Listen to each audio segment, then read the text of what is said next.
Hi everybody, it's Dandruff with your news Cartridge for Wednesday, November 11th, 2015. The top story for today is that Microsoft has begun to remove some features from Xbox One's dashboard specifically related to the Kinect. Previously, users would raise their hands or swipe left and right in order to access menus. Well, this has been completely removed with no feature to be put back in due to very low usage.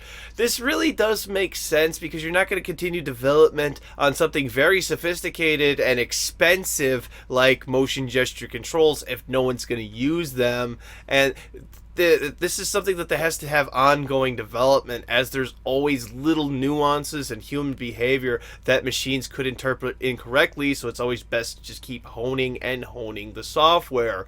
If the demand for gestures increases in the future, Microsoft says that they'll look back into re-enabling them, but for now, voice commands are still in, and I really do think that that's the better one, because I think that is more a ubiquitous human behavior. So enjoy your voice commands, everybody.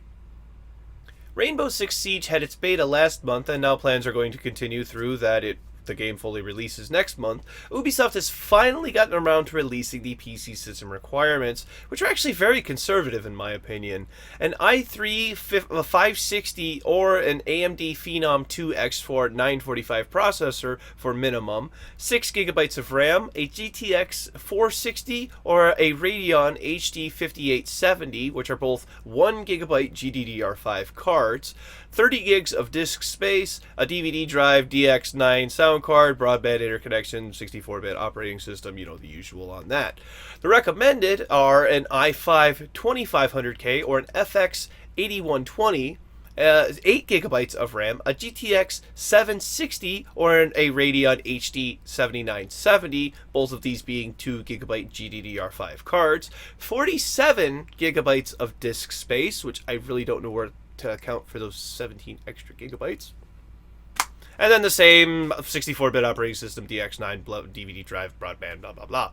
So the trend this year, other than Batman, which seemed to increase its system requirements for a certain operating system, the trend seems to be fairly conservative games with rather impressive looking graphics. And as I said before, it's really nice to see older hardware being recommended, as to not alienate gamers into thinking that they need the newest PC hardware just so they can play the newest games. You don't.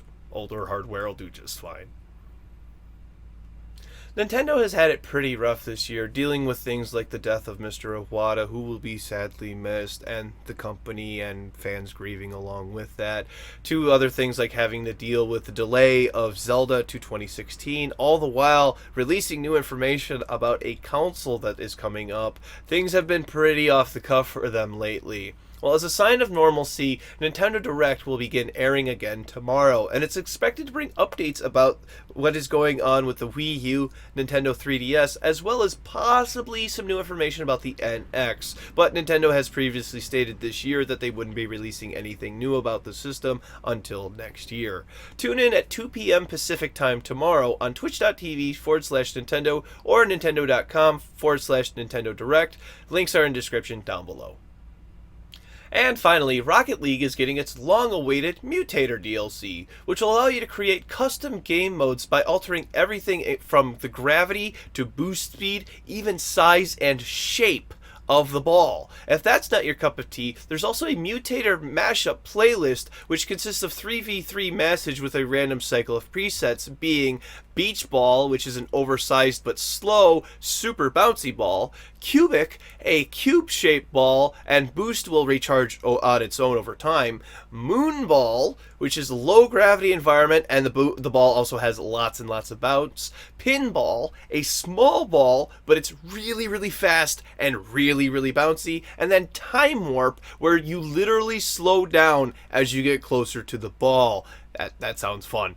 Also added, there are a lot of cool new antennas, even the Vault Boy from Fallout 4. The game is also updated so that the Venom, Paladin, Merc, Scarab, and Backfire all received improvements to their turning radius. I think this is great that Psyonix did this, because it's going to extend the life of their game into 2016. And with such a great game, I'm really, really sorry that I didn't jump on it in the beginning, but I am extremely pleased that I did get it. For a full full list of changes and additions, please see the description down below and leave a comment about what your favorite new custom feature or features are. That brings us to tomorrow's game releases. For PC, we have Marble Duel, The Purring Quest, that has lots of cats in it, Heroes and Titans Online, Lineage 2, Tricone Lab, World Ship Simulator, Steel Ocean, and Chroniclism. Thank you very much, everybody. This has been News Cartridge. I am Dandruff. I will see you tomorrow.